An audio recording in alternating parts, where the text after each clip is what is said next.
Hey guys, it's Dr. Nkosi Darnell, aka Techie SLP and owner of Clearview Speech and Consulting Services.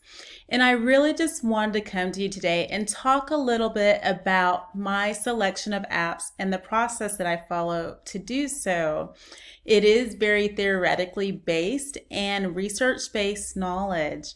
So I'm not just like randomly choosing apps because I think they're like super cool for my clients or they're just fun and engaging, which yes, all of those things are important, but everything for the most part that I choose is undergirded by science. And I'm really looking at best practices when I integrate specific applications or websites into my therapy processes with clients.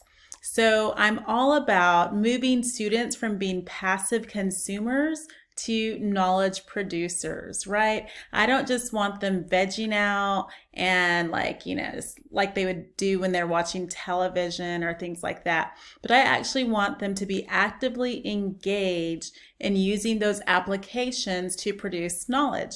So an important component of that process is actually creating active learning in our clients or our students.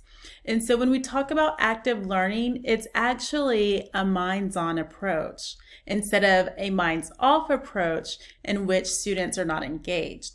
So a minds-off approach would be something such as swiping or tapping on an app to get a response. Very simple. They really don't have to think about it.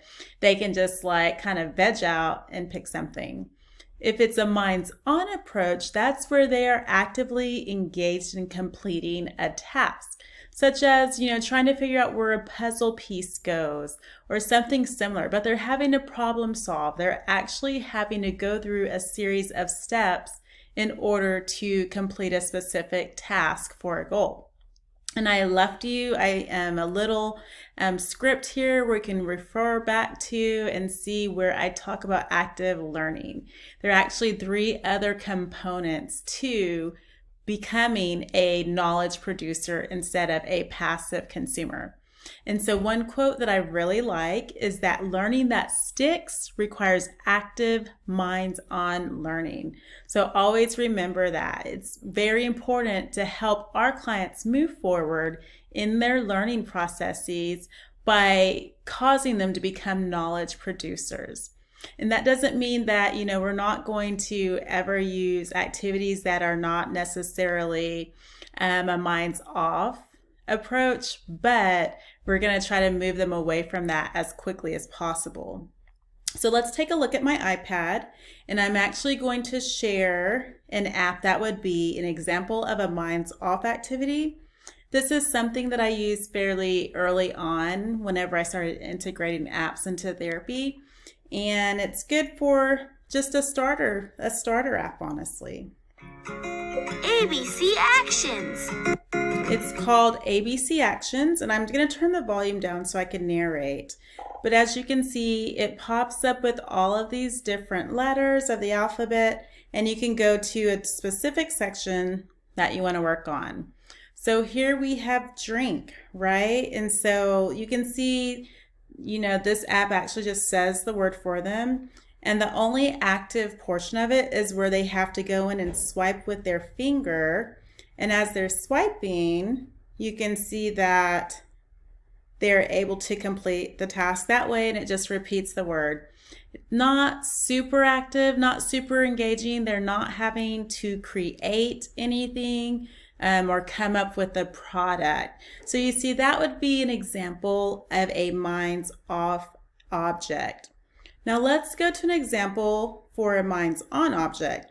And actually that could be Tell About This, which is a great little app. This is where I actually ask students questions and they have to come up with a response. So let's go to the category of living things, and then we'll pick the ladybug. So here it actually will ask the question of the student, and they'll be able to hear it. Where's the ladybug going? And then they have to respond by clicking on the record button, and they'll record like, oh, the ladybug is climbing up the window to get to her ladybug husband or something like that. And then like they pause it, they can click play, they can save it, and they've actually created something. Now, the other part that I really love about this is a very flexible app. And that's something you want to look for in an app to see how many different ways can you use it. And so that you can actually go in and have your student take a photo or select a photo from their album, upload it here. They can add text to give their question for that specific picture prompt. And then they can actually record their voice. And you see in this bottom corner where they can record and save it for later on and answer it. So this is a very flexible app. They're actually having to produce something and create something. So they're not just vegging out, but they're actually actively engaging with something and becoming a producer. And so it's just really fun for that. It's a part of best practices, you guys. So things like, that cause someone to be engaged. It's fun. It's flexible, very interactive. They can collaborate with others on it. Those are some of the different areas we look for when we're talking about best practices. Okay, I hope you've enjoyed this video and I look forward to seeing you next time.